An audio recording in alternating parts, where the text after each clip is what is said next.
ये कहानी बिहार के एक पुराने शहर दरियापुर की है। यहाँ हर रविवार को लगने वाली एक छोटी सी संडे मार्केट होती थी। इसी हाट से थोड़ा बाहर निकलकर एक मोमोज का ठेला लगता था, जिसको विभा और उसका पति मोहन हमेशा आते जाते देखा करते थे, लेकिन कभी दोनों ने रुककर उस पर खाने का नहीं सोचा। इस औरत को देखकर तो लगता है जैसे कितने पैसे वाली होगी और बेचती मोमोज है। किसी किसी का मन करता है ऐसे काम करने का। जरूरी नहीं है कि पैसा नहीं है तो ही ये काम किया जाए। हाँ, वही मैं भी सोचूं। मार्केट अंदर है तो ये मार्केट से हटकर क्यों मोमोज बेचती है? इसको तो कॉलेज या स्कूल के बाहर बेचना चाहिए ये सब। छोड़ तो हमें क्या, और तुम भी क्या क्या सोचने लग जाती हो किसी के बारे में भी। चलो बैठो, घर चलते हैं। वो दोनों बाइक पर बैठ जाते हैं, लेकिन विभा मोहन के साथ बैठ तो जाती है, लेकिन उसकी नजर उस स्टॉल पर ही रहती है। वो ये सब ध्यान नहीं देती। मोहन समझ जाता है, बड़ी अजीब औरत है, जाने क्यों यहाँ ठेला लगाती है। और अगर पैसे वाली भी होगी तो कितने पैसे होंगे इसके पास? अब उसके बारे में सोचना बंद करके बताओगी क्या खाना है। चाउमीन ही खिला दो। और मैं नहीं सोच रही उसके बारे में। विभा के दिमाग में फिर भी वो लड़की आ ही रही होती है। रात को मोहन तो सो जाता है, लेकिन विभा मन ही मन सोच रही होती, कुछ तो बात है, कोई फायदा तो जरूर होगा उस लड़की को, तभी तो वो वहाँ मोमोज लगाती है। हमेशा लाल लिपस्टिक फैंसी कपड़ों में खड़ी रहती है। ऐसे कौन मोमोज बेचता है? क्या वो कुछ अलग डालती होगी अपने मोमोज में? अब सो भी जाओ विभा, कब तक सोचना है मोमोज के बारे में। अरे नहीं, ये क्या सोचना, मैं हूँ तो मुझे बताओ क्या खाना है। विभा मोहन को रोज कुछ लाने को कहती है और मोहन वो लेकर भी आता है। एक दिन की बात है, विभा की तबीयत कुछ ठीक नहीं थी। सुनिए, आज मेरा खाना बनाने का बिल्कुल मन नहीं है। क्या आप आज बाहर खा लेंगे और रात में ऑफिस से आते समय कुछ लेते आना? हाँ, कोई बात नहीं, तुम आराम करो, मेरी फिक्र मत करो, बस बताओ तुम क्या खाओगी। हाँ, सही बोलूं तो मुझे उस औरत के ठेले वाले मोमोज खाने हैं। बस इतनी सी बात, मैं आज लेकर हुआ आऊंगा। तुम बस हुक्म किया करो मैडम, तुम्हारा नौकर हमेशा तुम्हारे लिए हाजिर है। आप भी मेरे नौकर थोड़ी हैं। वो तो आज पता नहीं क्यों बस मन हुआ ये सोचकर कि वो अपने मोमोज में आखिर ऐसा क्या डालती है, क्या पता कुछ अलग स्वाद हो। मोहन विभा की ऐसी बात सुनकर जोर से हंस पड़ा और विभा से विदा लेकर ऑफिस चला गया। ऑफिस से आते समय उसको मोमोज का उसको भी बहुत तेज भूख लगी थी। क्यों ना जब तक ये मोमोज बनाएगी तब तक खा लिया जाए। एक काम करता हूँ, एक प्लेट यहाँ खा लेता हूँ, बाकी विभा के साथ खा लूंगा, इससे विभा को भी अच्छा लगेगा।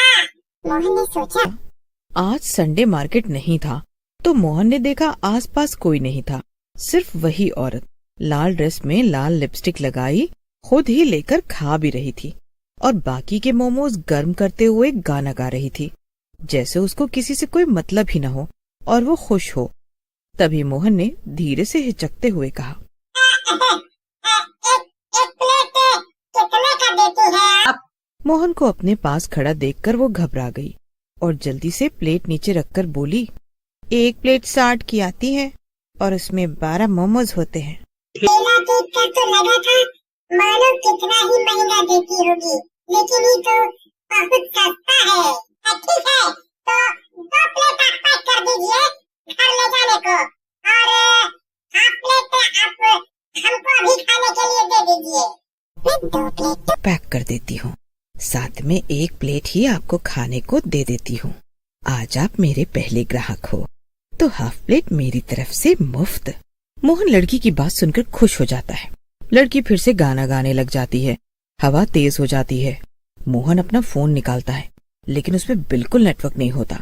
लेकिन लड़की, गुमनाम है कोई, बदनाम है कोई।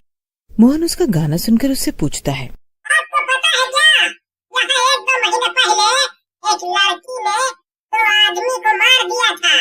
मोहन को लड़की की ये बात बहुत अजीब लगती है, लेकिन वो सोचता है, जल्दी से मोमोज खाकर घर चलता हूँ विभा के पास। ये रहे सर आपके गर्मा गर्म मोमोज, वो भी फुल प्लेट। आप ये खाओ, तब तक मैं घर के लिए मोमोज पैक कर देती हूँ। लेकिन बस एक शर्त है सर, मोमोज आपको सारे खाने पड़ेंगे। मोहन मोमोज लेकर खाना शुरू कर देता है। जैसे जैसे वो मोमोज खाता है वैसे ही वैसे उस लड़की का चेहरा डरावना होता जाता है। मोहन बहुत डरने लगता है क्योंकि आसपास कोई भी नहीं होता। क्या हुआ सर, खाओ ना, सारे खाने हैं आपको। अब उस लड़की की आवाज भी भारी होती चली गई थी। तभी मोहन की नजर उसके पैरों पर पड़ती है। वो उल्टे होते हैं, लेकिन मोहन ऐसा दिखाता है जैसे उसको कोई फर्क नहीं पड़ रहा। लेकिन तभी मोहन की नजर मोमोज पर पड़ती है। उसके मोमोज में बहुत सारे कीड़े चल रहे होते हैं। तभी वो लड़की की तरफ देखता है। वो अब तक चुड़ैल बन चुकी थी। बोला था ना सारा खाना है, ऐसे छोड़ क्यों दिया? मोहन उसकी बात का कोई जवाब नहीं देता। मोहन उसकी कोई बात नहीं सुनता और अपनी बाइक स्टार्ट करता है और वहां से निकल जाता है। लेकिन बाइक वहीं वापस आ जाती है जहां वो चुड़ैल खड़ी मुस्कुरा रही होती है। तू अपने पैक किए हुए मोमोज को तो लेकर ही नहीं गया, ये भी तो ले जा। चुड़ैल उसकी तरफ बढ़ने लगती है। मोहन फिर से बाइक स्टार्ट करता है, फिर वहीं आ जाता है। क्या हुआ, और मोमोज खाने हैं? मोहन डर के मारे रोने लगता है। वो जहाँ से भी जाता उसके सामने वही चुड़ैल आ जाती। वो बहुत थक जाता है। कब तक चलाएगा, अब कुछ नहीं हो सकता। फिर एक अलग सी ही आवाज में चुड़ैल बोलती है, आपने अपने मोमोज तो खाए ही नहीं सर। मोहन बहुत चिल्लाता है, बेचारा, ये सब तेरे ही मोमोज हैं, खा ले इन्हें, खा ले। लेकिन मोहन एक बार फिर हिम्मत करके अपनी बाइक शुरू करता है। वो बाइक चलाते हुए आंखें बंद कर लेता है। तभी उसको सामने से 2 पुलिस वाले दिखाई देते हैं। वो उसको बुलाते हैं। अरे ओ जी, ऐसा कौन बाइक चलाता है? लगता है इसने पी रखी है सर।